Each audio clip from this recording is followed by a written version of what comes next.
Good morning. Very good morning. ओम शांति। आज प्यारे बाप दादा की 9 अप्रैल 2022 के महावाक्य सुनते हैं। मीठे बच्चे, बाप मनुष्य से देवता बनाने आए हैं तो उनकी दिल से शुक्रिया मानो। श्रीमत पर चलते रहो, एक से ही सच्ची प्रीत रखो। आज का प्रश्न है, जिन बच्चों की बाप से प्रीत है उनकी निशानी क्या होंगी?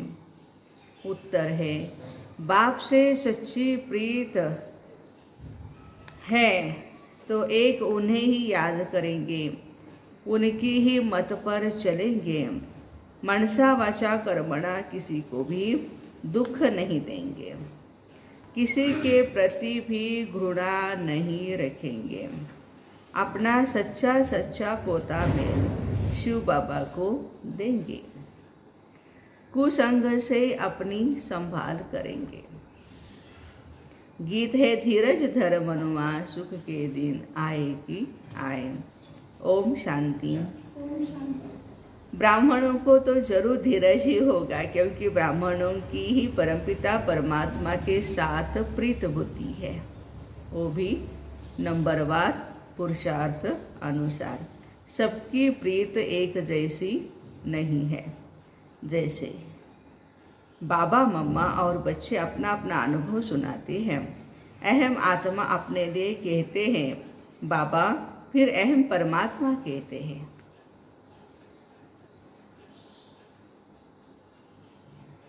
अहम आत्मा कहती है, मैं परमपिता परमात्मा को बहुत याद करती हूँ, क्योंकि जानती हूँ आधा कल्प हमने रावण राज्य में बहुत दुख देखा है। ऐसे भी नहीं शुरू से दुख होता है, नहीं, रावण राज्य में धीरे धीरे दुख की वृद्धि होती है, कलाएं कम होती जाती है। अहम आत्मा को अपरमपिता परमात्मा बतलाते हैं, पहले तुम अव्यभिचारी भक्ति में थे, सिर्फ मुझे याद करते थे, फिर व्यभिचारी रजोगुणी भक्ति में आए हो। पहले अव्यभिचारी भक्ति थी, फिर रजोगुणी व्यभिचारी भक्ति, अभी तो तमोगुणी भक्ति हो गई है। जो आया उसको पूछते रहते हैं। इसको कहा जाता भूत पूजा, क्योंकि शरीर 5 तत्वों का, पंच महाभूत कहते ना, तो 5 महाभूत का वो बना हुआ है। यह फलाना स्वामी है, सिर्फ 5 तत्वों के शरीर को देख कहते हैं, उन्हों के चरणों में गिरते हैं। यह है तमो प्रधान भक्ति। अभी हम आत्मा जानते हैं परमपिता परमात्मा फिर से आए हैं हमको वर्षा देने के लिए, इसलिए जितना हो सके उनको याद करते रहो। उनका फरमान है, निरंतर मुझे याद करो। देही अभिमानी भव, आत्म अभिमानी भव। बाबा सुनाते हैं, घड़ी घड़ी बाप का शुक्रिया करता हूँ। ब्रह्मा बाबा बोल रहे हैं, मैं घड़ी घड़ी शिव बाबा शुक्रिया करता रहता हूँ। बाबा आपने मुझे अंधियारे से निकाला है। बाबा के साथ हमारी प्रीत है और सबकी है विनाश काले विपरीत बुद्धि। वह पूरा वर्षा ले नहीं सकते। लौकिक बच्चों की बाप से प्रीत होती है, बाप की मत पर चलते हैं तो बाप भी राजी होते हैं ना। बच्चे आज्ञाकारी हैं, मत पर चलते हैं परमात्मा के या लौकिक बाप के भी, तो भी बाप राजी रहता है। अगर बच्चा मत पर नहीं चलता है तो बाप राजी नहीं रहता। जो मत पर न चले वह कपूत ठहरा। तो बेहद का बाप भी कहते हैं, मुझे याद करो तो तुम्हारे विकर्म भस्म होते जाएंगे। मेरे बने हो तो कोई भी पाप कर्म कर्मेंद्रियों से नहीं करना, कभी श्रीमत का उल्लंघन नहीं करना। बाप तुम्हें पुजारी से पूज्य बना रहे हैं तो बाप का कितना शुक्रिया मानना चाहिए। उनकी मत पर नहीं चलेंगे तो जन्म जन्मांतर पद भ्रष्ट हो जाएगा। भर हम यहाँ भ्रष्ट मूत पलिति को कहते हैं, विकारी को, परंतु वहाँ कम पद को भ्रष्ट पद कहते हैं। देखो सतयुग में कम पद मिलेगा तो भी उसको क्या कहेंगे? भ्रष्ट पद। बाबा कहते हैं अचिरित प्रीत लगाओ। जैसे उदाहरण क्या देते हैं, स्त्री अपने पति को याद करती है वैसे तुम मुझे याद करो। मेरी श्रीमत पर चलो, मनसा वाचा कर्मणा किसको भी दुख न दो। मन में किसी के लिए भी घृणा नहीं रखना है। हर आत्मा अपना अपना पार्ट बजा रही है। तुम जानते हो अभी का यह जन्म भविष्य के जन्म से भी ऊंच है। या हम ईश्वरीय औलाद बने हैं, सतयुग में दैवी औलाद होंगे। यहाँ हम ईश्वरीय है, सतयुग में दैवी होंगे। यहाँ की महिमा जास्ती है। जगदम्बा से 21 जन्मों का वर्षा मिलता है। लक्ष्मी से क्या मिलता है? इन बातों को नया कोई समझ न सके। आते तो बहुत है, परंतु जिनको निश्चय नहीं वो ठहर नहीं सकते। बाबा मम्मा बच्चों के मित्र संबंधी आते तो बहुत है, अथवा ऑफिसर्स आदि आते हैं तो अलाउ किया जाता है। कहाँ तीर लग जाए, विचारों का कल्याण हो जाए। हाँ, कोई आते हैं मित्र संबंधी तो बाबा कहते हैं उनको ज्ञान सुनाते हैं, तीर लग जाए। झट पता लग जाता है ये ईश्वरीय कुल का है या आसुरी कुल का है, प्रीत लगती है या नहीं। आते यहाँ बहुत है, ठीक हो जाते हैं, फिर बाहर जाकर कुसंग में अथवा माया के संग में विकारी बन जाते हैं, भगवान का हाथ छोड़ देते हैं। लिखते हैं हमने हार खाई, लेकिन अगर न बताए तो और वृद्धि होती जाएगी। तुम्हारी अप्रीत बुद्धि है बाप के साथ। हाँ, तुम्हारे में भी नंबरवार पुरुषार्थ अनुसार प्रीत बुद्धि है। शिव बाबा बच्चों को समझाते हैं कभी भी कोई विकर्म नहीं करना है, श्रीमत पर चलना है। बाबा के बने हो तो तुम्हारी चलन भी ऐसी ही रॉयल होनी चाहिए। बाबा को पूरा मालूम होना चाहिए क्या कर रहे हैं क्या नहीं। कल भी बाबा ने बताया ना, मुझे सब कुछ बताओ आप, मालूम होना चाहिए। बाबा मुक्ति जीवन मुक्ति विश्व की बादशाही देते हैं, और बच्चों के पास क्या है वह बाप को पता नहीं है। बाप के पास तो पूरा पोता में आना चाहिए। देखो बाबा कहते हैं आपके पास क्या है मुझे पता नहीं है, बाबा बोल रहे हैं तो बोलना पड़ेगा, हमें कहना पड़ेगा, बताना पड़ेगा बाबा को। मेरे को देने से तुम्हारा नुकसान नहीं होगा बच्चे, भगवान वाच है। मेरे को देने से तुम्हारा नुकसान नहीं होगा और ही फायदे में आ जाओगे। 5 रुपये सेवा करते हो तो 500 रुपया 5000 रुपया मिलेगा। करके देखो तो, करते ही नहीं तो फिर मिलेगा कहाँ से? तो बाबा कहते तो नुकसान नहीं होगा बच्चे। अच्छा, वह तो सब पैसे आदि अपने काम में ले लेते हैं, मैं तो हूँ ही निराकार, तुम बच्चों के ही काम में लगाता हूँ। हम आपका जो सेवा है धन सेवा आपकी सेवा में लगाता हूँ। जैसे गांधी जी देश के काम में लगाते थे इसलिए उनका नाम बाला है। बरोबर गांधी जी ने कांग्रेस राज्य स्थापन किया, नहीं तो यहाँ राजाओं का राज्य था। अभी बाबा फिर से नई राजधानी राम राज्य स्थापन कर रहे हैं। ये बात सभी बच्चों की बुद्धि में नहीं बैठती, अगर बैठेगी तो खुशी का पारा चढ़ेगा। राम राज्य आ रहा है।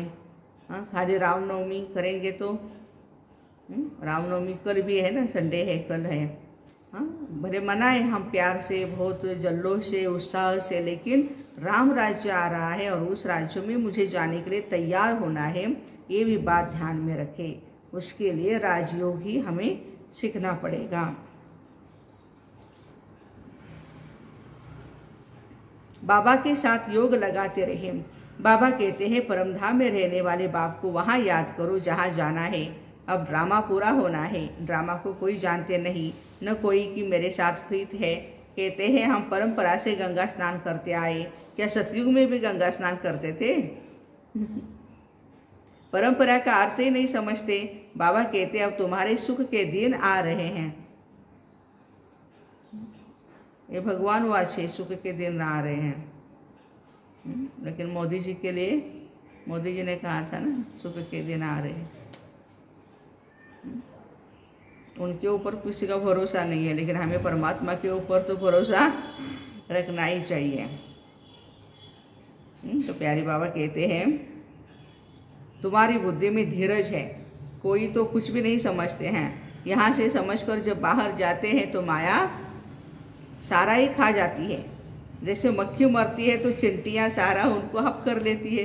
देखा है ना सभी ने, मक्खी मरी तो कोई भी कॉकरोच वगैरह मरता है तो हम तुरंत उठा करके उसको फेंक देते हैं बाहर कचरे के डिब्बे में, नहीं तो क्या होगा, चिंटियाँ आकर के खा जाते हैं। वो यहाँ भी मरते हैं तो चिंटियाँ लेकर सारा हप कर लेती है। माया भी बलवान है, कम नहीं है। बड़ी लड़ाई लगती है। यहाँ रहते भी क्लास में नहीं आते हैं तो समझा जाता है इस वर्ग के मालिक नहीं बनेंगे। मधुबन में हो या सेंटर पर हो, क्लास में नहीं आते हैं, या नज़दीक भी है, घर भी नज़दीक है, फिर भी नहीं आते हैं, तो बाबा कहते स्वर्ग के मालिक नहीं बनेंगे। कृष्णपुरी में जान सके कुछ भी वैल्यू नहीं। तुम जो हीरे जैसे बनते हो उन्हों की ही वैल्यू है।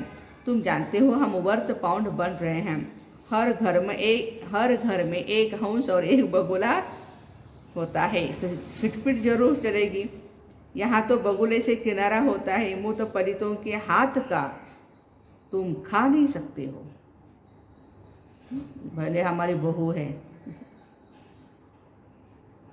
बाबा कहते हाँ, यदि पवित्र है, शुद्ध अन्न बाबा की याद में बनाती है, रोज़ाना मुरली क्लास करती है, तो भले उसके हाथ का खा सकते हैं। तो बाबा कहते मुँह तो पलिती के हाथ का तुम नहीं खा सकते हो। तुम बच्चों का बाप से इतना लव तो है नहीं, इसीलिए सोचते हैं पेट कहाँ से भरेगा। पेट भरने के लिए हमें उनके हाथ का खाना ही पड़ेगा, बाहर के लोगों के हाथ का खाना ही पड़ेगा। बाबा कहते तुम्हारा मेरे से प्यार नहीं है। यदि प्यार होता तो ऐसे बोलते नहीं। अरे भीड़ लोग कहाँ से खाते हैं, आजकल तो कोई कपनी पहन ले और तो भी मुफ्त में पैसे मिलते रहते हैं, सब पाँव पटते रहते हैं। जो आएगा मूर्ति के आगे पैसा रखता जाएगा, बहुत ईजी है। ये दुनिया है ही ऐसी, बच्चों को ख्याल करना चाहिए। यह दुनिया जल्दी खलास हो तो स्वर्ग में जाए, परंतु लायक भी बने ना, पद भी पाना है ना, वहाँ भी पोजीशन का फर्क रहता है। पढ़ाने वाला एक ही है, कोई राजा रानी नौकर चाकर, कोई साहूकार प्रजा बनती है। राजधानी स्थापन हो रही है और धर्म स्थापक राजा नहीं स्थापन करते हैं। इसलिए बाबा कहते बच्चे खबरदार रहो, विनाश काले पूरी प्रीत बुद्धि चाहिए। जितनी प्रीत होगी उतना बाबा से बरसा लेंगे। याद करने का भी सिखाया जाता है। बाबा बतलाते बाबा को और चक्रों को याद करो, फिर स्वदर्शन चक्र फिराओ। हम लाइट हाउस है, खिवैया हमारी नैया को पार ले जाते हैं। एक आँख में शांति धाम, दूसरी आँख में सुख धाम रखना है। मातेश्वरी के अनमोल महावाक्य है, निराकारी दुनिया अर्थात आत्माओं के रहने का स्थान। जब हम निराकारी दुनिया कहते हैं तो निराकार का अर्थ ये नहीं कि उनका कोई आकार नहीं है, परंतु कोई दुनिया जरूर है, उनका स्थूल सृष्टि के मुआफिक आकार नहीं। जैसे परमात्मा निराकार है लेकिन उनका अपना सूक्ष्म रूप अवश्य है। हम आत्मा परमात्मा का धाम, निराकारी दुनिया परम धाम है। जब हम दुनिया अक्षर कहते हैं तो इससे सिद्ध है वो दुनिया है और वहाँ कोई रहता है, तभी तो दुनिया का नाम पड़ा है। अब दुनिया ही लोग कहे तो समझते हैं परमात्मा का रूप भी अखंड ज्योति तत्व है, लेकिन वह तो परमात्मा के रहने का ठिकाना है, जिसको रिटायर्ड होम भी कहते हैं। परम धाम को बाबा ने कहा रिटायर्ड होम है। तो हम परमात्मा के घर को परमात्मा नहीं कह सकते, परमात्मा अलग चीज़ है और रहने का स्थान अलग है। अब दूसरी है आकारी दुनिया, जहाँ ब्रह्मा विष्णु शंकर देवताएं आकारी रूप में रहते हैं, और यह है साकारी दुनिया जिनके दो भाग हैं। एक है निर्विकारी, साकार की भी दो भाग है। एक है निर्विकारी स्वर्ग की दुनिया, जहाँ आधा कल्प सदा पवित्रता सुख शांति है, और दूसरी है विकारी कलयुगी दुनिया, जहाँ पर दुख अशांति है। अब यह दो दुनियाएं क्यों कहते हैं? मातेश्वरी का चिंतन देखो कितना गहरा है। दो दुनिया है क्योंकि यह जो मनुष्य कहते स्वर्ग और नर्क दोनों परमात्मा की रची हुई रचना है, दुनिया है। इस पर परमात्मा के महावाक्य है, बच्चे मैंने कोई भी दुख की दुनिया नहीं रची है। जो मैंने दुनिया रची है वो सुख की रची है।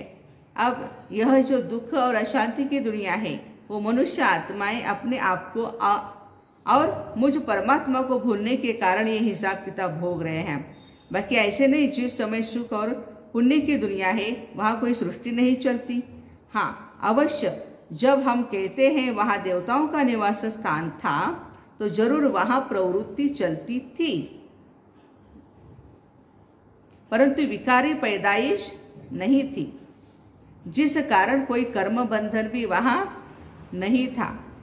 उस दुनिया को कर्म बंधन रहित स्वर्ग की दुनिया कहते हैं। तो एक है निराकारी दुनिया, दूसरी है आकारी और तीसरी है साकारी। भगवान के आने का अनादि रचा हुआ प्रोग्राम। ये जो मनुष्य गाते हैं ओ गीता के भगवान अपना वचन निभाने आ जाओ, अब वो स्वयं गीता का भगवान अपना कल्प पहले वाला वचन पालन करने के लिए आए हैं और कहते हैं, हे बच्चे, जब भारत पर अति धर्मग्लानि होती है तब मैं इस समय अपना अंजाम पालन करने के लिए अवश्य आता हूँ। माना मैंने जो वायदा किया है आऊँगा मैं जब जब धर्म की ग्लानि होती है। अब मेरे आने का मतलब ये नहीं है कि मैं कोई युगे युगे आता हूँ, सतयुग में भी आए, त्रेता है, द्वापार, कली है, नहीं। कलयुग के अंत में और सतयुग के आदि इस संगम युग में ही मेरा आना होता है। सभी युगों में तो कोई धर्मग्लानि नहीं होती है, धर्मग्लानि होती है कलयुग में।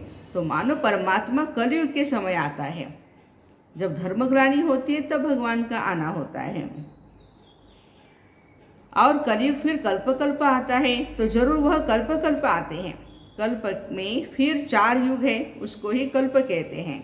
आधा कल्प सतयुग त्रेता में सतोगुण सतो प्रधान है, वहाँ परमात्मा के आने की कोई जरूरत नहीं है। और द्वापर युग से तो फिर दूसरे धर्मों की शुरुआत होती है। उस समय भी अति धर्मग्लानि नहीं है, देखो द्वापर युग में भी। इससे सिद्ध है परमात्मा तीनों युगों में तो आते नहीं हैं। बाकी रहा कौन सा युग? कलियुग। उसके अंत में अति धर्मग्लानि होती है, खाली धर्मग्लानि नहीं, अति धर्मग्लानि जब होती है तो परमात्मा आते हैं। उसी समय आए अधर्म विनाश कर सद्धर्म की स्थापना करते हैं। अगर द्वापर में आया हुआ होता तो फिर द्वापर के बाद सतयुग होना चाहिए, फिर कलयुग क्यों? ऐसे तो नहीं कहेंगे परमात्मा ने घोर कलयुग की स्थापना की। अब यह बात तो नहीं हो सकती ना, इसलिए परमात्मा कहते हैं मैं एक हूँ और एक ही बार अधर्म का विनाश कर, कलयुग का विनाश कर सतयुग की स्थापना करता हूँ। तो मेरे आने का समय है संगम युग। अच्छा, मीठे मीठे सिकिलदे बच्चों प्रति माता पिता बाप दादा का याद प्यार और गुड मॉर्निंग। रूहानी बाप की रूहानी बच्चों को नमस्ते। हम रूहानी बच्चों की रूहानी माता पिता बाप दादा को याद प्यार, गुड मॉर्निंग और नमस्ते। वाह वाह वाह, शुक्रिया बाबा, शुक्रिया। धारणा के लिए मुख्य सार है, पहली पॉइंट, हर एक पाठधारी के पाठ को देखते हुए किसी से भी घृणा नहीं करनी है। मनसा वाचा कर्मणा, किसी को भी दुख नहीं देना है। बाप को अपना पूरा पोता मिल देना है। विनाश काले पूरा प्रीत बुद्धि बनना है। श्रीमत पर अपनी चरण श्रेष्ठ बनानी है। कुसंग से संभाल करनी है। वरदान, सूक्ष्म पापों से मुक्त बन संपूर्ण स्थिति को प्राप्त करने वाले सिद्धि स्वरूप भव। कई बच्चे वर्तमान समय कर्मों के गति के ज्ञान में बहुत ईची हो गए हैं, ईची माना लूज हो गए हैं, इसलिए छोटे छोटे पाप होते रहते हैं। कर्म फिलॉसफी का सिद्धांत है, देखो क्या सिद्धांत है, यदि आप किसी की ग्लानि करते हैं तो किसी की गलती को या बुराई को फैलाते हैं या किसी के साथ हाँ में हाँ भी मिलाते हो तो ये भी पाप के भागी बनते हो। आज आप किसी की ग्लानि करते हो तो कल वो आत्मा आपकी दुगुनी ग्लानि करेगा। ये छोटे छोटे पाप संपूर्ण स्थिति को प्राप्त करने में विघ्न रूप बनते हैं। इसलिए कर्मों की गति को जानकर पापों से मुक्त बन सिद्धि स्वरूप बनो। आज का स्लोगन है, आदि पिता के समान बनने के लिए शक्ति शांति और सर्व गुणों के स्तंभ बनो। शांति स्तंभ, शक्ति स्तंभ, सर्व गुणों के स्तंभ बनो आदि पिता के समान बनने के लिए। तो ऐसे सूक्ष्म पापों से मुक्त बन संपूर्ण स्थिति को प्राप्त करने वाले सभी सिद्धि स्वरूप महान आत्माओं को ओम शांति। Have a nice day.